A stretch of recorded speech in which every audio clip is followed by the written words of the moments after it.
Mingi, na me mango jour mususu na date mususu possibilités d'aller pour que la fête continue.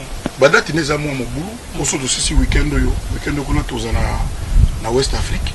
Surtout longue on a enfin tout que c'est quoi Afrique du Sud. Ah. On a tenu pour ba fitol suka balemba kaka. To balembi na bango de ba telemela ki wana. Bato ba yaka maboyi. Moninga na yebisi producteur wana. To ko négliger qu'on y aurait bandé on so ba combattant. Il fallait tout solo la peine à bango tout ka pe préoccupation tout solo na bango. Tout ça même vidéoconférence ngana bango tout solo. Na ça bango merci parce que va comprendre que la musique n'y est pour rien. So pe nous organiser molokola égérie rapport ni na mama kabila. So zo ka planter molokola $1, $1. Ah ouais, fiwana. Problème nini? Rien à voir. La problème de la baï, problème série en moka. Baï vous comprendre mais donc Kofi arrive à Betamile, Kofi Pena à Zoya. Azoya na orchestre mobile, Tara na Cindy Azoya. Tara na Cindy Azoya. Tara na Cindy Azoya. Cindy le Kera encore. Donc Cindy Azoya, orchestre mobile, Baba Omba, Banani, tout donc tout complet. Non, les comment dirais-je, les billets ils vendent c'est à combien? Autour tout dans la Siko, non? Autour tout dans la Siko, Kofi Azoya, est-ce qu'il y a Yemoko? Donc Kofi Azoya na orchestre na mobile. Il faut tout là paramètres nous sont là. Autour tout dans la sous question avant tout dans la question qu'est-ce qui fait que les musiciens ba oyate.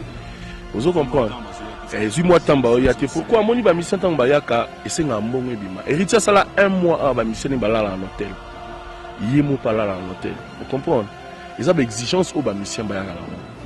Si vous yo producteur aux obeng ça musicien faut y baper que non a bien ces musiciens donc il faut la salle il faut la salle il faut la salle pour la musicien. Vous comprenez? Bino pe bat o bozoa ko savourer bonne musique ya musicien na bino fubo ba ke non musicien na ndenga ye mutu mo ba bengisa kende mutu na bengisi amisi ba paquet na ye vous comprenez ba paquet wana ndenge bimi tout ça il faut ça nini ezonga so to tia peut-être ba prix pour na osepelisa batu na suka na ngo mone ko mo ben na ka ke ate to se retrouver te ou bien boye boye mais na minute on des a prix ça normal combien 600 650 et puis ba VIP les amis. Vous comprenez? 650 c'est normal et puis le VIP c'est à 1000 rentes. VIP et à 1000 rentes. Voici les cœurs. Azumba Égérie, Azumba Boulevard, Azumba Molungue. Ayembela na yeba ta politique. Parce que belé, mutoko mundi. Mutoko la yo pe ba pesa yo. Neti yeba ko boya boya ayemba ponani. Je suis venu papa Kabila, na yebite mwana na indos. Na âge na papa Kabila va na âge ni. Na nini. Ah oui, ben dans l'histoire. Donc à 22 ans. Oh non, ça juste na 22 ans. Voilà, comme par hasard. On était boy. Vous voyez pas là, chanteur congolais. Pas ça. Vas-y belé. Vous avez biso ba so BTP banquette au moins que non. O to sal to se ka musa na biso. Elo musute. To sala kaka musa na biso. Ndenge mona bato balambelaka ba politicien biloko ndenge mona ba coiffeur ba coiffa ba pa ko mabogara ndenge mona ba médecin bazwa bango po ba kufate biso ko tsaba médecin ko zo protéger akufate ne peut pas ko telemela yi comme on a mis à l'ien de l'histoire faut te sonja bolingo la misamba pa na lende nyama zamba sila kasomote mwana masopa na likinja na botama na basoko na mona libinja. Mais nous pour arriver à venir les Kwata Koraman parce que les artistes nous avons pour directement représenter tous les artistes, les musiciens, les comédiens, les peintres au Congo. Est-ce que pour lancer message des artistes au Congo peut-être particulièrement qu'on fait le milieu au babaki ba combattant, ba simba rabino ba artiste, ba déranger rabino, yomoro comment ba séjourner aux les cas en Afrique du Sud. En tout cas, nganaza na ba séjourner en Afrique du Sud très bien. Na côté déjà Yoville na tambouri na mone mutu moko akainga zate.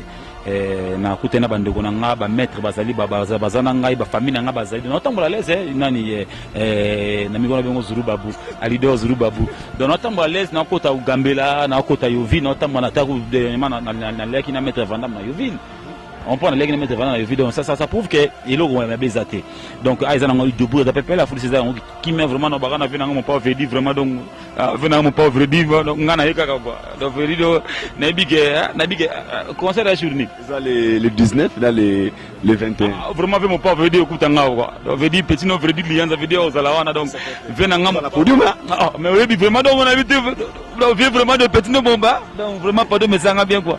Donc on a dit qu'il fait Zoya après de ses âmes toujours bras ouverts et là avait nabiso. On a dit qu'il mambo qui kitoko et a été passé ba mettre dans mamba ba simbi marambo tout ça déjà.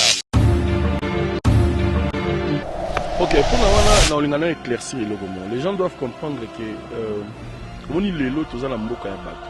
On comprend toi na mboka bato faut landela maramunyoso ndenge ezokende à la loupe. Je vais vous expliquer pourquoi est-ce que le concert de Kofi est reporté. Kofi Olomide azali musicien à Mouné Naza école, il y a musique africaine. Donc tout se voiler va faster. Il faut qu'on se dise de vérité. Kofi, normalement, il fallait aller au bêta. Vous avez tous vu, il y a une dame ou à la télévision. À l'objet que Kofi a koyate, il y a un problème là, gouvernement sud-africain, tout ça. Bisso na bureau na bisso, qu'est-ce qu'on a fait? On avait déjà dépensé tout ça les babiloko et belé tout ça là qui déjà ba fiche ba nino bation sur ba monaki. Alors tant biloko on est bimaki et ça là qui peut na côté na biso bien parce que comment dit que gouvernement sud-africain biso plutôt que naki to saisir ba justice to sur avocat na biso to engager bango que balandela likambo na potoyer ba qu'est-ce qui se passe au juste. Avocat na biso ba kendaki ba tlandel makamno sur ba moni que il y avait pas quelque chose où il bonne ko empêcher Kofi Olomide aya. L'établissement Safe Choice General Trading. Nous sommes localisés à Dubaï et bien également à Kinshasa sur GB. Vous pouvez nous contacter sur l'adresse ci-dessous. Notre entreprise a le but de guider toutes les personnalités du monde entier, toute la diaspora, tous les Congolais qui désirent visiter Dubaï, qui désirent faire des achats à Dubaï sans pour autant voyager vers Dubaï. Les achats sur commande, les achats de voitures, les achats de pièces de réchange. Nous sommes là pour vous guider. Établissement Safe Choice. Nous sommes votre guide touristique à Dubaï. Lorsque vous voulez venir en famille, visiter Dubaï, le vrai Dubaï, n'est pas seulement visiter le marché de Dubaï, visiter Dubaï de toute son entièreté, contactez l'établissement Safe Choice General Trading. Si vous voulez obtenir vos visas pour Dubaï, les visas dans moins de 48 heures, contactez établissement Safe Choice. Pour vos questions de conteneurs de Dubaï, Boma, Dubaï, Matadi, Dubaï, Kinshasa, nous faisons le fret pour vous et la douane pour vous. Nous sommes aussi votre guide si vous voulez investir à Dubaï, acheter des appartements, investissez en termes de projets de rentabilité, les projets de factibilité à Dubaï. Nous sommes la voie la plus sûre pour vous guider. L'établissement Safe Choice, la voie la plus sûre, la voie la plus crédible pour pouvoir visiter Dubaï, faire des affaires avec nous. Merci de nous avoir contactés. Bye bye.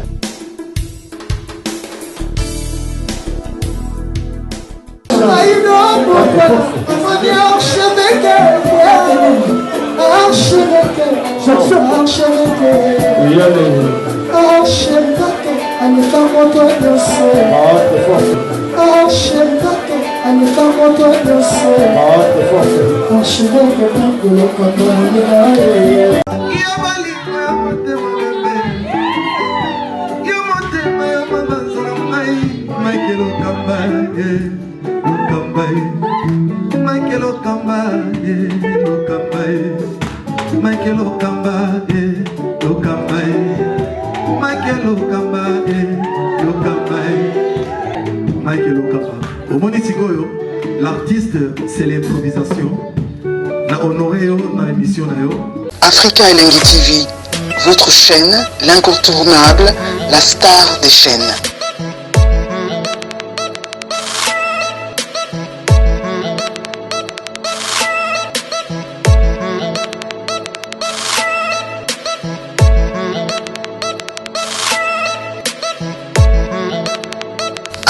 Africa Elengi TV, la magie de l'info.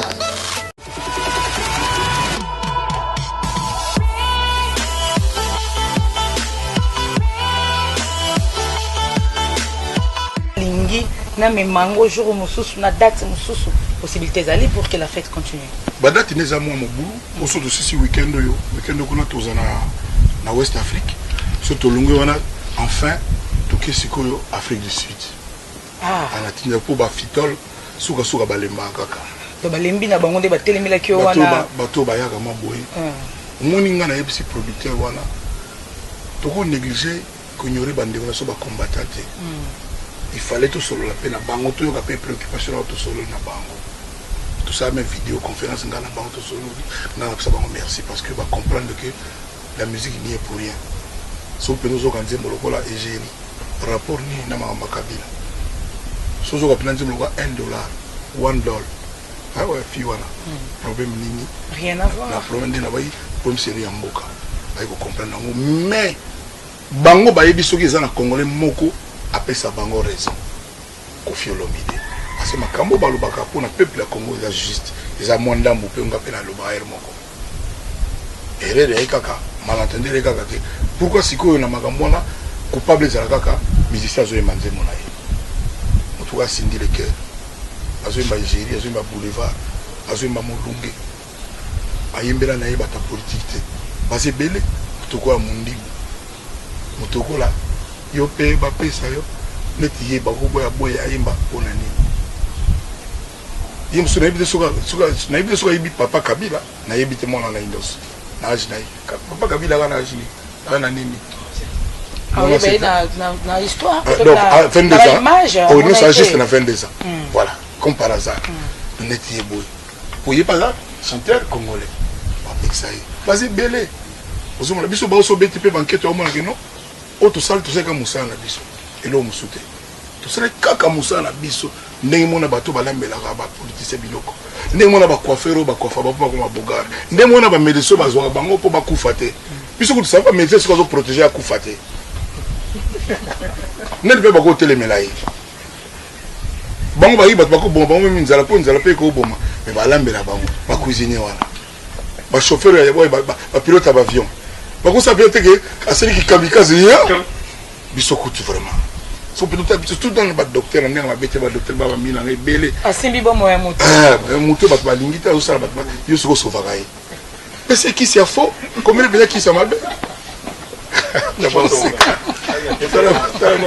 ben oui un mec de rêve on y a toto ngamo yango bandeko bakombata so peza bovandi peza bobula bebi ya bamisien te bato mibele bon basi na bango toka famille biso mwasi abali moto apolitika aza na baide moko ya na moto wana non le mosu mwasi pa na balogique na ye c'est comme ça que neti nga boye makambo bele na banoki ya nango boye mama komisanga na komoki ya nango mpe boye neti yo boye nayebi ke bayelako bapolitike ebele mayele mo ozonga ano nana boduga okendaka ma boye na boye na yo tokende tocontinue mais yo nanga toyebi yo nanga toyebi eza nango makambo mokili tokotunaka bapage donc ndeko na so bacombattant lelo baccorde biso basololi na baproducteur donc tokobeta kuna le 19 donc on va dire le 15 on va dire le 15 pour décembre décembre ok oh décembre ok surtout si kuna le 28 toujours sous Braza le 31 le 28 le 20 le 30 tozana non Guinée le 30 tozana décembre tozana Cameroun et ça sur avion mo ya mbango c'est le Pampa c'est-à-dire le jour d'après le 31 Conakry quartier la tête et aussi ça n'est pas bandane na Conakry 33 ans d'existence mais ba contre zoya kaka ba retomber zoya na lobby na yo ça dire faut moi parce que so yo kinze moto beti na David nazo bato so na beta ngo sikoyo so yo kiango ça il faut bien faut le bagana dans botika moto yo asala musana vraiment donc clôturer na image au Jean Limbanga pesi biso ya Brazzaville bato batala 33 ans là mais peut-être dernier message que fait l'idée c'est quoi salutation pour nga na biki na ressources mbote émission plutôt na kozanga kopesa mbote te na bato ba osala ba œuvre na bango bien parce que sur beti déjà ba genre ba ya ba 4 appartements na Kinshasa 4 niveaux te le binet ba 4 appartements car pour on pesa bato misala en tout cas aux hommes tout le monde a félicité mon vieux prince Ngalé Mansele l'homme parmi les hommes merci beaucoup pour la 4e œuvre au Betty na Kasavubu Excelsior tu auras la nouvelle image prochainement Koffi Filo alinga Koffi Olomide mingi Serge Lepige maître merci beaucoup na Yolandi Biso Papi Lufuma Koffi Fil son abina qui na ba Koffiette ah ya Nelly Mousseï Moussex ba gros bisous à Nelly Mousseï et toute la grande famille Mousseï hein t'es yo qui moni ah so zaki biso ba oyo na ebito Nelly Mousseï Moussex de mon ami Didier Kelo vraiment mon frère Didier inspecteur directeur comment directeur dit que ouais ça comme mutu babota bapesa kombo na ndinga yango wala topesi mbote na Silu Badiata papi qui vous voit Kinshasa et na Canada topesi mbote na Dondi Kalala pourquoi pas na Junior Kimpioka na Trésor Kisisa Fiston Koloke Elsa Patero ba gros bisous ba tout botali biso mami Kali Monduka Astrid Yende boza vraiment ebele to komi na suka na Koffi Olomide bozela Koffi Olomide na poto mais avant You Arena okoki na opéro se produire na basal mususu na poto voilà na bakashomo na kota na éviter na éviter ko yo mto tinanga banzela boy na éviter donc tete na za donc to pepina na posate na ko beta so na betu na ndia na zongo siko ba kabareli auto banini po ngala banja boronso parce que na ko lingate caméra beta kuna va congolais. Bonjour, bonsoir fidèles internautes, très chers téléspectateurs, à vous qui nous suivez de partout à travers le monde sur 3 www.congo TV de ingénieur Raph Nguindou depuis Dallas. Nous sommes bel et bien en Afrique d'ici, précisément dans la ville de Johannesburg, de votre émission Aïdor Show, une émission qui est présentée par votre humble serviteur Aïdor Bokola, autrement dit les Brésiliens de la presse. Comme l'actualité nous oblige, je pense que émission aux émissions autour de la mingi les actualités aux abonnés à la page aux abonnés sur internet, aux abonnés sur partout à travers le monde. Là aujourd'hui, j'ai un grand réel plaisir de recevoir pour vous un Congolais qui est très bien connu, qui n'est pas présenté. J'ai toujours dit que c'est une personne à ne pas présenter parce que ming ba ebioma peut-être ming peut aux peut-être mbali bosona bango bazwa libakwa kolanda ina Aïdor Show. Nous allons parler avec lui. C'est mécène congolais, c'est un producteur, c'est ex-combattant, si je vais utiliser les termes. Donc sûrement quelqu'un qui a marqué aussi sa présence ici en Afrique du Sud. Avec lui, nous allons parler à long et à large pourquoi il est bel et bien revenu encore de notre émission Aïdor Show. Nous allons parler de l'arrivée des grands Mopao Koffi Olomide qui va se produire ici en Afrique du Sud, à Cape Town et à Johannesburg, avec Maître Chakal. Il va un peu nous éclaircir à propos de tout ce qui, comment l'organisation Ezakoleka et comment si réellement notre artiste musicien Koffi Olomide, Babenge Mikoloyo, Bossamboka, si vraiment réellement il sera ici en Afrique du Sud. Il est déjà là à mon côté, qui je ne sais pas de dire déjà. Maître Chakal, bonjour. Bonjour Aïdor Bokwala, Boni. Très bien, fraîcheur. Rien à dire, yo yebit. Moi, les lots, te respecter Kaweda, quoi. Donc, c'est un peu ça. Mingi Bauta la biso, peut-être c'est la toute première fois, mon nom déjà, mais me sent déjà comme habitude de royer, liga aussi représenter les sous-souba et aux ananipé à tous à Ok, on est précisément en Afrique du Sud, à Johannesburg. Moi, je suis connu. Les gens aiment bien m'appeler Maître Chakal, mais comme on en a vraiment, ils allient Chako. On a appelé moi quoi, mécène Yambo Kanabiso, Congo. Donc, parlons la musique, c'est un peu ça. Okay, merci beaucoup. On comprenait, Batuming directement, tant au lobby comme Maître Chakal, les gens ont directement compris. Au moment où on a une émission, tout ça là récemment, et puis au Baébi, moi comme c'est parmi les gens qui a eu le temps de collaborer avec plusieurs artistes musiciens. On peut savoir comment les musiciens aujourd'hui attendent collaborer à part le Kota Koraman. Ah bon, c'est pas à rappeler, hein. Héritier était ici récemment, on a bien ça qui est. Azalaki Abetaki, Azongi, Naza un peu en contact avec tous les musiciens congolais, quoi, parce que tous Kolingara promouvoir la culture congolaise, vous voyez. Donc, Mbilabel arrive, Aredi, Amissi, Azoya. Donc, c'est un peu comme ça.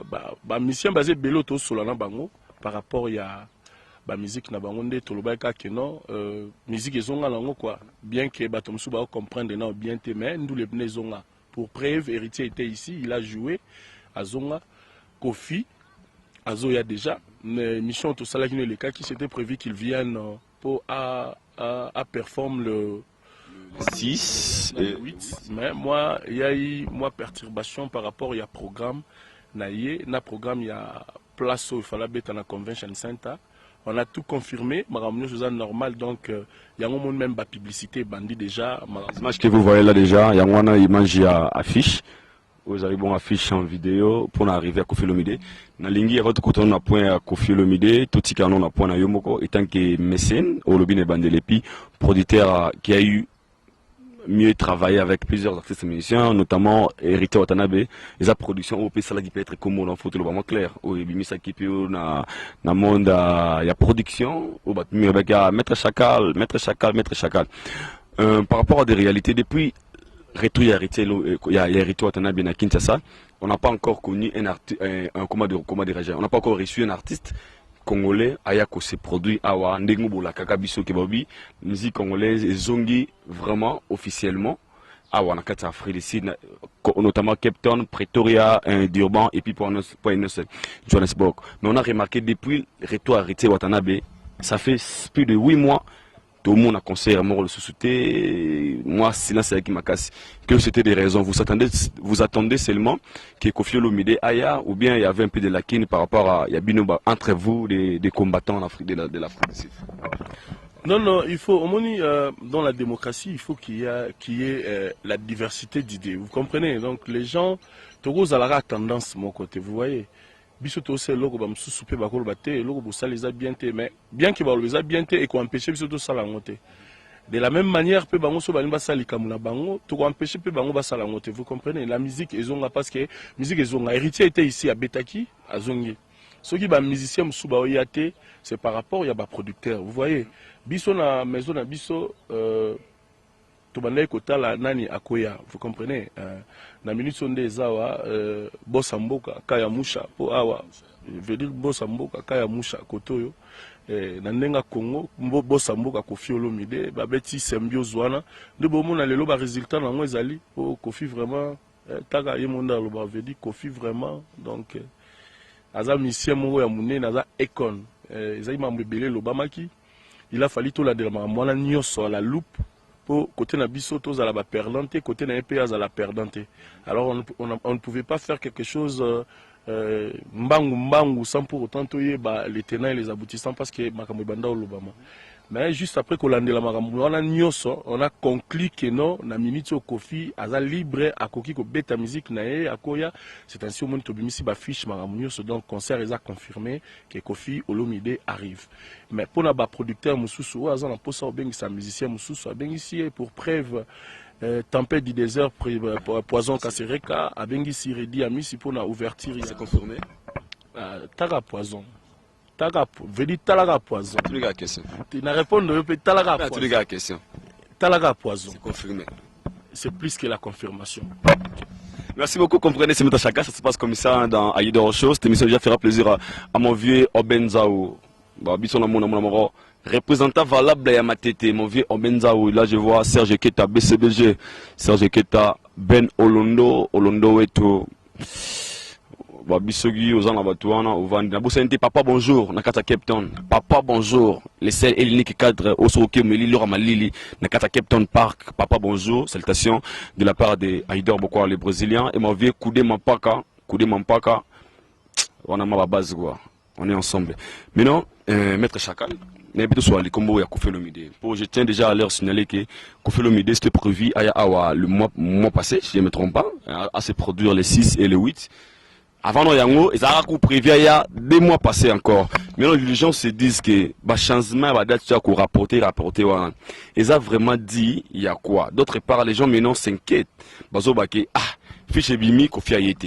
Affiche bimi Koffi a été. Vidéo Koffi a salé vidéo dans la Cape Town à Djobo a été.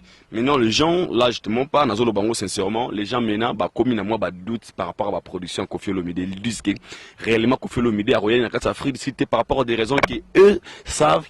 Personnellement, Koffi Olomide, on a Afrique d'ici en Moni, ils ont toujours rapporté, jusqu'à les gens ne comprennent pas vraiment la vraie raison, ils ont qui concerne Koffi Olomide toujours rapporté. Ok, pour nous éclaircir les gens doivent comprendre que on est les lots na mboka ya batu. Vous comprenez na mboka batu faut landela makamu nyoso ndenge ezokende à la loupe. Je vais vous expliquer pourquoi est-ce que le concert de Koffi est là qui est reporté. Koffi Olomide azali musicien amouné naza icône, il y a musique africaine. Tout se voiler fasté. Il faut qu'on se dise de vérité. Koffi normalement fallait aller au bêta. Vous avez tous vu, il y a une dame ou à la télévision. À l'objet que Koffi a koyate, il y a un problème là gouvernement sud-africain, tout ça boy. Bisso na bureau na bisso, qu'est-ce qu'on a fait? on avait déjà dépensé tout ça les babiloko et belé belé tout ça là qui déjà ba fiche ba nino bâtiment sur ba monaki. Alors tant biloko ne bimaki et ça là qui peut na côté na biso bien té parce que comment qui que gouvernement sud-africain biso plutôt que ndaki to saisir ba ta justice to si ba avocat na biso to engager bango que balandela likambo wana poto yeba qu'est-ce qui se passe au juste. Ba avocat na biso ba kendaki ba tlandel makamno so ba moni que il y avait pas quelque chose où ibandé ko empêcher Kofi Olomide aya. Tu portes qui la dame plainte. Tu portes qui est plainte par rapport il y a makambo il y a le baki na TV qui a justifié ngo. Jusque là la dame azomo na té. To luki ndé to comprendre que derrière la dame il y avait nos frères congolais combattants derrière yé. Ozalaka bango démissionnant. Yango na lobi o bazaki derrière la dame qui a bima na TV aloba biloko wana peut-être pour la coïncidence mas na ndinga mabe que non sala boye. Non, on doit vérifier toyeba si est seulement si makambo wana bazolo ba ezaya solo parce que ceux qui lelo bo porter moto plainte ba opé ça yo nini faut na caisse number oza makambo nyonso comprendre et ceux qui net au fongoli le moto caisse cela va pas empêcher que cette personne là puisse œuvrer ceux qui ont un problème na mutu bato bazali habilité ya ko bengisa mutu wana po aya akendo sambeza yote. Les Angaïtes, les Abissopé Congolais, si et seulement si Kofi avait un problème avec une Sud-Africaine, cette Sud-Africaine là, fallait saisir justice, Babeng sa Kofi, interpeller pour qu'il ne samba. Or, ce n'était pas le cas. Ndeto landeli ba maramunyo soto kena ba couche nyoso esengai to kota to koti parce que quand il a dépassé son argent, alors vraiment faut toyer ba logo oyo, qu'est-ce qui se passe, qui est derrière cette histoire là. Nous sommes allés là-bas, to sali tout ce qu'on pouvait faire, ndeto conclure que les gars, azal libre en Afrique du Sud, c'est ainsi que Bomoni ba fiche et bimi. Donc, on a encore rassuré Bandekoza que Kofi arrive. Donc, c'est confirmé, c'est possible. Ils ont vraiment confirmé que Kofi Azoya. Donc, à Beta à Johannesburg, à Bandana Cape Town, à Beta le 19 décembre à Cape Town, et puis le 21 à Beta à Johannesburg. L'arrivée de Kofi Olomide, parce que nous m'a rappelé que musicien est akoya yemoko ala sala accompagner les musiciens ou bien akoya vraiment na quartier latin au grand complet. Bon moni neti na ko biso makambo ya héritier oyebi makambo héritier je le fais avec toi. Héritier avec une orchestre ne mobimbati. Gogan motana tembe avec une orchestre mutanga i pale. Magema c'est la famille. Et la famille c'est la famille benda na ekata na raté. Voilà mutunanga après ça ba valeur, il faut tout le ba vérité quoi. Héritier après ça ba valeur bon, je sais pas, Batouba, moi même papa, maman, mon hermo, bobenda, ni pe, bani, tout ça là, vous comprenez, mais, mpangi, taka na boulaye. Est-ce que vous comprenez? Taka na boulaye, na fanda bnake, non, na Congo Mobimba, wana na boulé, qui est héritier. Vous comprenez? Il y a, bah, makamouya, vie na est privée, c'est sa vie, c'est que je peux lui dire, les absolus sur ça, l'erreur. Nous, on sait, courage. Je vis, imagine maman pardon, toute la communauté congolaise et puis dans le monde par rapport à ma vie et salama qui tout ça, vraiment sorry. En tout cas, j'avais apprécié et à part ça, les avis na ebiso to beta, to beti sande ba musicien, to beta sa vie privée na bangote, on comprend. Donc Kofi arrive, à beta ndule, Kofi pena Azoya. Azoya na orchestre mobimba, tara na Cindy Azoya. Tarana Cindy Azoya. Tarana Cindy Azoya. Cindy le Kera Wankoro. Donc Cindy Azoya, orchestre mobimba, omba, banani, tout donc tout complet bazala. Non les comment dirais-je, billets et à vente c'est à combien? Parce que c'est aussi quelque chose au fond de la route nanayo vraiment sincèrement. Moi Batoubabi qui a idée beaucoup à la sogi star Azoya Nambokao nazara le prix, tebe mutali bosso, Azoya moi chance c'est Rosala très bien informé par rapport à Baninga Nangoto Zanabana Katsamboka. Ils étaient dans l'équipe Bangozara qui pour moi Nazarana maître Chakal, Nazarana PDG Eric Import et Sport, Nazarana bateau national rappelle-moi bien quoi. Les gens réclament par rapport à prix à babillet. Balobi, est-ce que vous avez vraiment pensé avant que ça prix à billet moi prix wana? D'autre part, vous avez pensé aussi à ça, couezamo likoloté ou bien vous avez trouvé ça normal tant que Kofi Olomide PA, n'enga ben temps normal. Non, parlons bien. Kofi Olomide azali Ototu nanga siko non? Ototu nanga siko Kofi Azoya est-ce qu'il y a yemoko? Donc Kofi Azoya na orchestre na yemobimba. Il faut d'autres paramètres nyonso wana. Ototu nanga sous question mususu avant tout nanga question qu'est-ce qui fait que ba musicien ba oyate. Vous comprenez? Et moi tamba yake. Pourquoi moni ba mission tamba yaka esenga mbongo ebima. Héritier sala 1 mois à ba mission balala en hôtel. Yemo palala en hôtel. Vous comprenez? Ils ont des exigences au ba mission ba yaka là. Si vous yo producteur aux obeng ça musicien faut y bapé que non a bien si musicien donc il faut la salle il faut la salle il faut la salle pour la musicien. Vous comprenez? Bino pe bat o bozoa ko savourer bonne musique ya musicien na bino faut boye baké non musicien na ndenga ye mutu mo ka bengisa kende mutu na bengisi amisi ba paquet na ye. Vous comprenez? Ba paquet on a ndenge bimi tout ça il faut ça nini ezonga. So to tia peut-être ba plus pour na osepeli sabatu. Na suka na ngo mone ko mo ben na ka ke te to se retrouver te ou bien boye boye. Mais na minute on des a pris ça normal pour combien 600 650 et puis ba VIP les 1000 rennes. Vous comprenez? 650 c'est normal et puis le VIP c'est à 1000 rentes. VIP est à 1000 rennes. Donc c'est un peu ça. Donc en Afrique du Sud, na Johannesburg pardon, na Impero Palace, ils ont un Cape Town Park. Mais je pense que tous les Congolais basés en Afrique du Sud, en fait, tous les monuments il y a bonne musique parce qu'il faut le ministre c'est pas des Congolais. Hein. Faut bien dévoiler la face. C'est des Zimbabwéens, des Sud-Africains. Autour de la bonne musique, il y a All Welcome. Na show à Koffi Olomide, na Impero Palace, le 21 décembre, c'est à 650 rennes. Et puis le VIP, c'est à 1000 rennes. Et à Cape Town, c'est où? À Cape Town, c'est à Convention Center. En pleine ville. Ils ont payé même prix. Ils ont payé même prix. Bon, il y a plein de Zimbabwéens au Benga. Bureau na biso zo recevoir plus de 2000 calls. Il y a des Zimbabwéens au Benga ba fiche. Est-ce qu'ils ont confirmé? Est-ce qu'il y a vous voyez? Donc ils ont pas na ba Congolais. Ba Congolais ba oui, mais a besoin de musique pour les Africains. Vous comprenez? Donc Africains nyoso ya komona ke azan pour ça koya ça vraie bonne musique à Koffi. Parce qu'il y a aussi les gens qui vont me suivre, il y a des Sud-Africains qui nous regardent partout à travers le monde.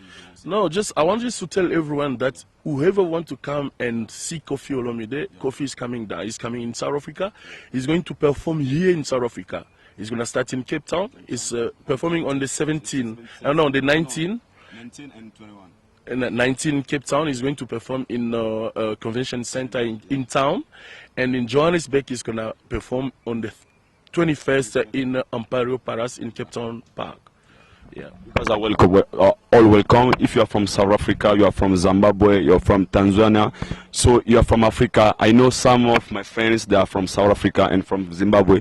They love Koffi Olomide so much. So we give you this opportunity. If you love Koffi Olomide, you love Koffi Olomide music, you love Ndombolo music. Today we give you this opportunity on December. Just come and see Koffi Olomide face to face. Have a picture with him, listening to good music, live music. Koffi Olomide coming very soon here in South Africa. So we are all guys welcome, and then I can't wait to see you there because me, I'm gonna be there. So if you miss it, just know that you see me again next year. So get this opportunity to see Koffi Olomide face to face. On next month, December, Koffi Olomide will be here with us. So we go to enjoy together with one of the legend singer, African legend singer from DRC, go to be in South Africa. I believe that's something very good. Go to have a very good vibe in South Africa because of this legend Koffi Olomide. Yeah. Donc, le message est déjà passé pour ceux dont-là qui n'écoutent pas l'anglais et le comment dire le français et les lingala. Mais basat bato balinga pe la bonne musique, d'autres parapé, ils ont concerné pe bangwana, bazala bon le bienvenu. Mais non, parlons un peu de la sécurité parce que c'est aussi important. Il y a des gens qui me disent aussi, Aïdor, Koffi Azoya, toujours bon à combattre la bien à Cape Town partout, bazo tika, maramou ya repekisa nous l'été. Est-ce que la sécurité sera assurée par rapport aux gens qui viendront, Tobi, si d'Afrique, des Zimbabwe, est-ce que la sécurité vous allez assurer pour arriver à Koffi Olomide mettre Chakal? Tu nous rassures que le boss est Kaya Kayamusha, le seul et l'unique patron Yamboka, le boss Yamboka, assurer sécurité. Bon, par rapport à la sécurité,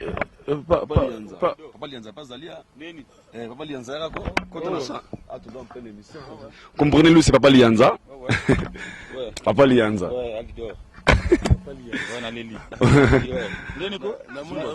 Avant toutes nos questions, excusez, d'accord, on amène tout ça pour la sécurité. Ok. Bon, par rapport à la sécurité, l'autre fois on a parlé. La sécurité, ils ont vraiment assuré. Tout le monde, ils ont Mboka ya Mibeko. Au monde Mboka Mibeko, il faut yoka. Soko yogite za mabe mingi za mabe makasi vraiment soko yogite. Donc la sécurité est vraiment assurée. Maramnu za normal. Bana ya mboka nyonso ya Congo bazana esengo ya komona Koffi Olomide. Bato musu ba na Congo bayoka Koffi ka na batala na TV, ba musu ba na ba radio. Mais il arrive maintenant chance ya ngona pe opportunité ya bomone fara far bo sola na ye. La sécurité za nango ya héritier za ki sécuriser makasi, you comprendre. Héritier kuto ya ko kutana ba mambe belé na mboka. Mais sécurité na ye zara makasi, omona même na chaye héritier ba musicien na cha bango na Yoville. Personne pouvait croire que les musiciens ya Tim Wata ba na Yoville par rapport ya makambo ya na mboka. Mais l'émission na salara na yo ozo se rappeler na ebisa na bi soko simbi kuna soko simbi ba bien privé à mettre chakal, c'est qu'il faut koka. Non, ça me ting na Koffi Olomide. Non, Koffi on parle presque chaque jour. Mais c'est normal pas ça zo tuna, on comprend. Ndeni kuna. Fatuna ndeni kuna. Mais oui, ndeni petana idor waza kuna vraiment. Ayebi ke non des awa idor aza to ça l'émission yaye. Ya Koffi Olomide. Salutations les quoi d'accord aman songambele boss mboka. Mais on est surpris tout moni papa Lianza.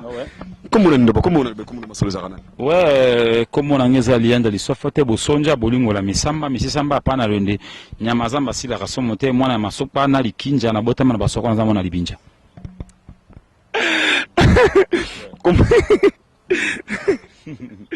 Eza comment on masopa botela. Ouais, comment on a ngwana. Ya non nga propre. Ça me fait plaisir tout ça en pleine émission na chaka tout monde au zagina batukuna au bakanga mo photo na yo mais on les capé ça le plaisir. Awa toza bongo na kosola pour arriver à l'équateur d'accord man Koffi Olomide na solo ko babiko ipari ko batablo ko ndeko fait ndeko bana vota la terrain to ngeni comme aux ala kata Afrique d'ici besoin mais là c'est pris ba mon papa lianza na kata Afrique d'ici émission il dort beaucoup à la mettre chakal ouais na ikaneza la ba ki mo ilo mo koto kwa na mo big c aki mo vent tonga na ito sale lo kongo mo big c zonga kinga tikena na pe maman muke quoi. Donc Namboka c'est appelé de Mbéragissé, Babipé de Mbéragissé dans salle Marambo, donc c'est ça quoi. Mais évidemment pour la fin du mois, un événement mon retikali on a au salle avant dans Zomakin. Mais nous pour arriver à venir le Kwata Koraman parce que les artistes nous en a Katamboka pour tant nous a directement représenter tous les artistes, n'aba musiciens, n'aba comédiens, n'aba peintres dans le Congo. Est-ce que pour lancer le message d'un artiste pour la Congo peut-être particulièrement Koffi Olomide au baba qui va combattant ba simba rabino ba artiste ba déranger rabino boy yomoro comment ba séjour nous les cas on a quatre Afrique d'ici. En tout cas ngana za na ba séjour na Afrique d'ici les cas très bien na côté déjà Yoville na tamboui na moni mutu moko akainga zate na côté na bandeko na nga ba maître bazali ba bazana ngai ba famille na nga bazali na tambola l'aise nani na migona bengo Zulu Babu alido Zulu Babu donc na tambola l'aise na côté Ugambela na côté Yoville na tambola na leki na mettre Vandam na Yoville. On prend les mettre Vandam na Yoville. Donc ça prouve que il est bézaté. Donc ils ont eu double d'appel la foule qui met vraiment dans bagana venant mon pas veut dire vraiment donc venant mon pas veut dire donc ngana yeka quoi. Donc veut dire na bige concert la journée. Ça les 19 dans les 21. Vraiment mon pas veut dire écoute quoi. Donc veut dire petit non veut dire liens ça veut dire aux alawana donc venant ngam podium mais veut dire vraiment donc on a vu vraiment de petit non bomba donc vraiment pas de mesanga bien quoi. Donc on a dit que faire Zoya Afrique de ces toujours bras ouverts et la veine abisso na yebi ke mambo ke kitoko ya ko baité passer ba mettre de mambo ba simbi marambo to ba déjà mettre chakala ça déjà donc le route bombe été autour ba dernièrement il y a pas longtemps que non héritier monsieur vana na Yoville mettre ba ki pour kacha ba na Yoville donc il kama bezate ba na ba ki bazonga ndenge pe quartier la te ko yana fina sumo pa akoya pa beti conseil ne azongi pe na kimi pour mettre chakala za wana en petit ba ndeko tout to ba ndeko papa tout ça bandeko baza ba frère nanga ba yana nga ba masa nanga ba vena ngai donc to on ndira monga ye ba na fia ke ndira monga utimbuta mbuka musika ay na mbuka mafuba manga kimia o basaka magambo wana na yebi vumate na yebi ke ba ba bandeko nanga même ngana na kata fulisi na mona mabemo zate na ke partout ko to bandeko nanga na zonga na boîte ko to bandeko nanga na ke na shomo bandeko nanga donc kaka mezali si vous boza mamu tamboka na on yefana zonga mete shaka we ngana kwa ngana za muta Congo mais sauf que na ngambo Équateur mais na za congolais nina awa na congolais na muluba na mupende na nyoso na kombolo ba wana siko okolo mo ute wana bizaka ma ba kolo bota oui papa na komona likinja na ba ngai zemi na basoko na zemi na libinja mais na boto na kata basoko mais na boto na kata mai comprendre naza tekelo ko mona na fondaka te donc naza ma pi congolais pire mongala donc li sofote mongala ya libinja basoko mon jamburi bonde basako superengelo matalisala gemena tina gbadoko na likolo ngana partout quoi te na congolais.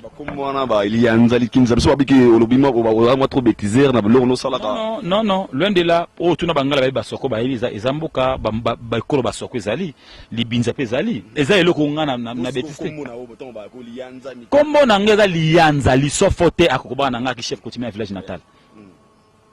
Nga zo kombo na nga vedi soki bosonja bolingo la misamba baza bana kokoba na nga zo kombo ya famille akoko na nga bota. Do ba oncle na nga ba tante na nga na sangisa ngo sala ngai. Comprendre? Lianza lisofote akokoba bota papa na nga. Avec chef coutumier misamba misisamba apana lwende bolingo la tout mona kana ba tante na nga ba tata monsi na nga ba oncle papa leki na papa kutu na ngai ndesala siko ngana zo siko lubota ko bana ngana chango na kombo na nga moko yango sala nga lianza. Donc c'est ça. Merci beaucoup l'artiste de retenir notre côté. Aux gens cette photo là banana batunao mettre chaque si bandorotu ya Jubek Bambo Tebele, merci beaucoup ningo ya mbinga na mboka na bino kimia apesi maître Chakal Bambo Tebele, merci ma maître Chakal. Le King Bichulo là. Ah le King Bichulo là na mboka nao. Donc on robeti na pesi Bambo Tebele et puis na pesi mbote na nga ba tutu ya Jubek ba vena nga beno londo ba kaska serika na ko na pesi mbote na ba ouverture kaska serika na bi que opportunité au pays star azawana moi tourne na boîte pour na ouverture et ça va bien poisson kaska serika donc c'est une demande ndenga système. Ouais na pesi mbote na nga na maître Vandam la taille qui fait troubler les gens.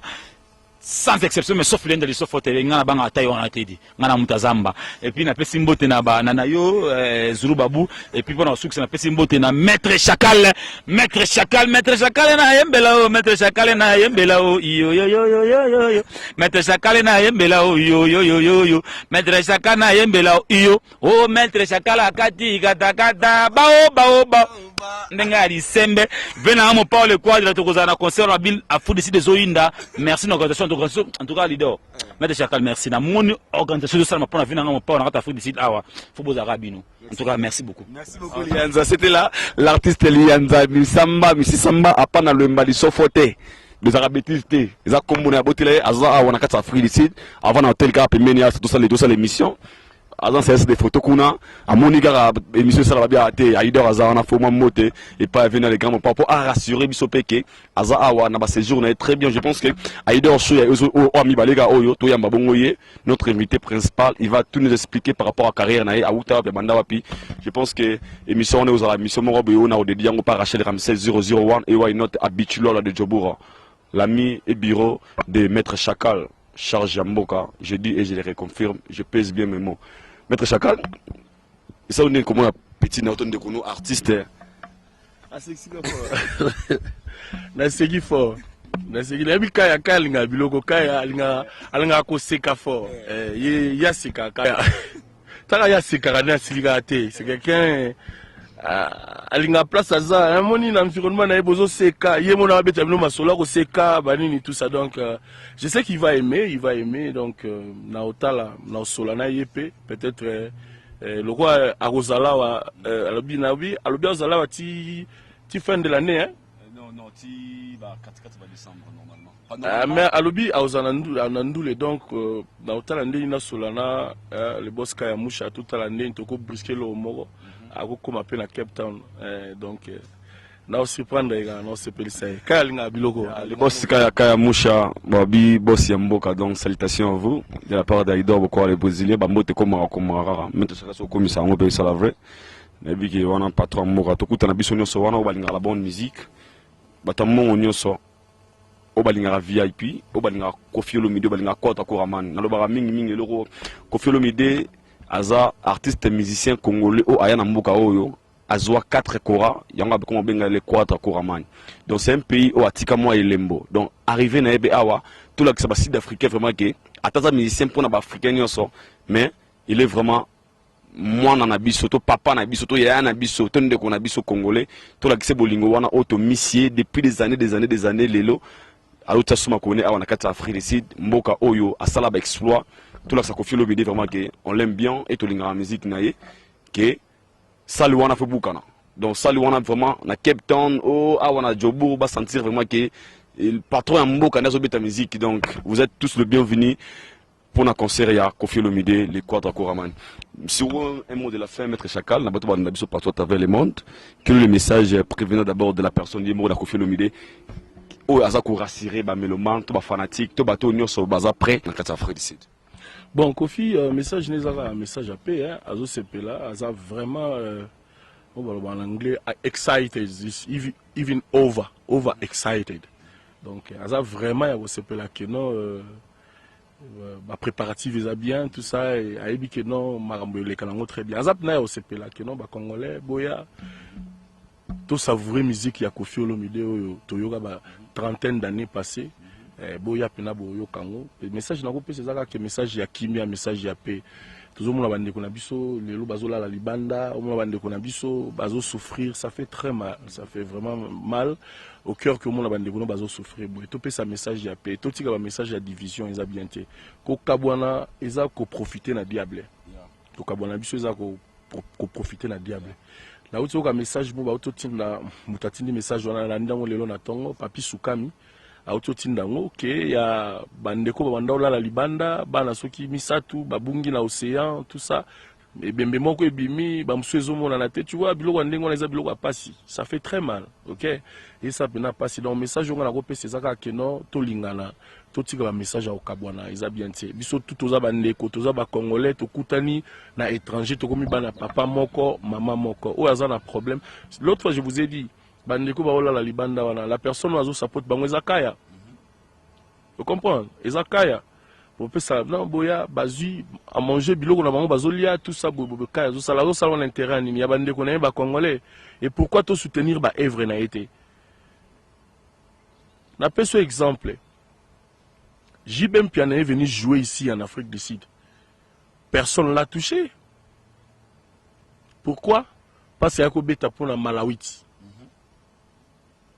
Les gens aiment bien ba Malawiti ba salambongo na ba œuvre na biso pendant que biso ba congolais tozana on est aussi capable de faire quelque chose.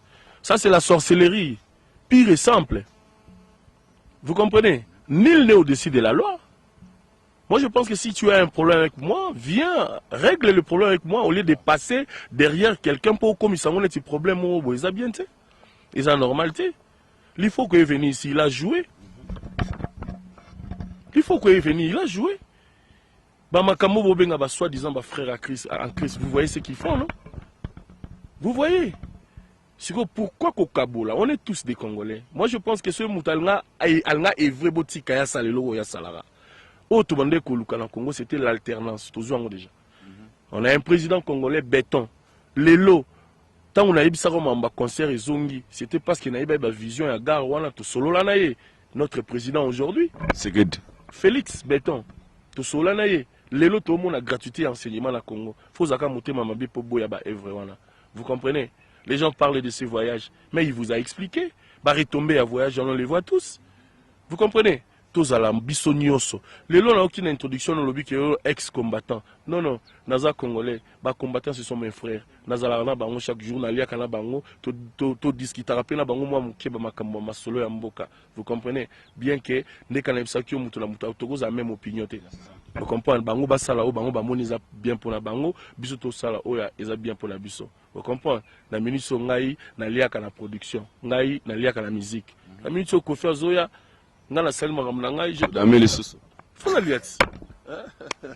merci, nous sommes arrivés à la fin.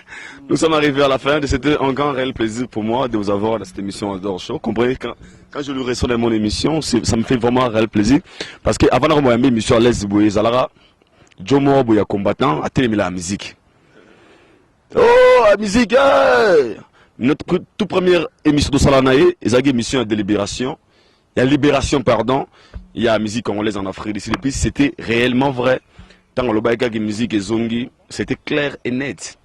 Musique et qui tout le monde qui qui la paix kota on s'en a habité na Cape Town mais on a jobu artiste mort terre la bête raï mobile ça qui awa vidéo na tambola qui awa na Bayoville ben Soudiata Lianzazali awa mobile ici baza très à l'aise là maintenant nous comment dirais-je. Nous attendons l'arrivée de Boss Yamboka Kofi Olomide. Il sera welcome à Wanakata Afrique et puis sans matata quoi. Donc sans désordre, parce que cette bateau la biso partout le monde entier pour tirer dans 2 minutes. Bon, la salutation là, il y a ma casse qui est tout droit et pas hier mon bichil voilà de Djobo, voilà mon privé quoi. Donc caméra. Donc hier soit lobby donc veut dire que non, ma revenu c'est salami. Vous comprenez? Donc so yo boyo c'est mukilina yo. Vous comprenez? Voilà bien donc il est donc tout le monde nazaranaï, conseiller nangai, massa nangai, donc tout nangai. Na minute so na Johannesburg, na monde c'est lui. Vous comprenez? So ya pesika que non, mutola faut ba kate kingo donc odie. Vous comprenez? Na Boussente, Maître Sibor, na Musika, Baz Wembeck c'est Paris, le président Germano na Cape Town, Noko Lotoko, Marius Tombo, Jossa.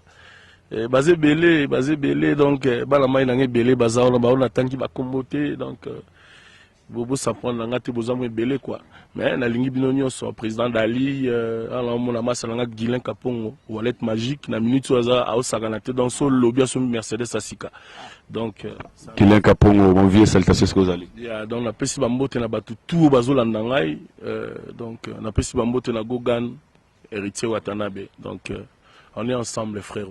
Merci beaucoup, nous sommes arrivés à la fin. C'était un grand, réel plaisir pour moi de vous avoir très nombreux en train de suivre Aïdor Show, une émission qui est présentée par les Brésiliens. Un grand merci comme ça à Rachel Ramsey 001 depuis les États-Unis d'Amérique, à Orlando. Il est vraiment à mérite à révéler. Vanessa Amadi la Vanessa, la compresseur de B. Donc Vanessa Amadi, la compresseur. À Miami, Ilinga Big Mama, la fille bénie à la main puissante de Jésus-Christ. Salutations à toi, Julia Bokako, maman à Aïdjuna Juris, Bafana Love, et Bato Alingaido Boko, les Brésiliens, à Nathalie Fanny Zadio, à celle que j'appelle Princesse Yann Riri, Santou Fashion, à Otabso depuis France, à Gloria Matsoula Coupette depuis Paris, à Sigua, d'abord qui me balle moi trop. Laisse-moi vous retrouver tous à la prochaine numéro, au prochain numéro, pardon. D'ici là, portez-vous bien. Allez, bye bye.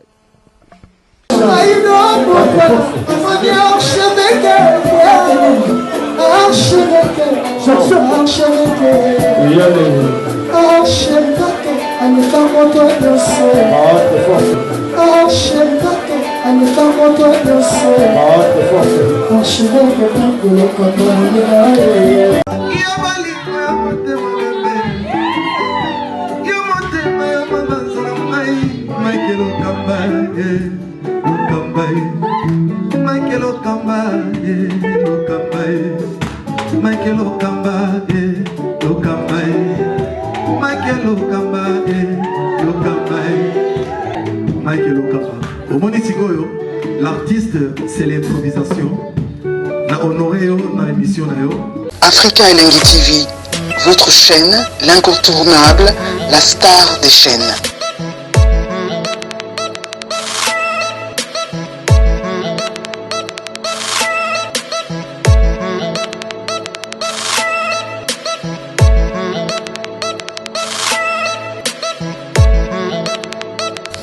Africa Elengi TV, la magie de l'info.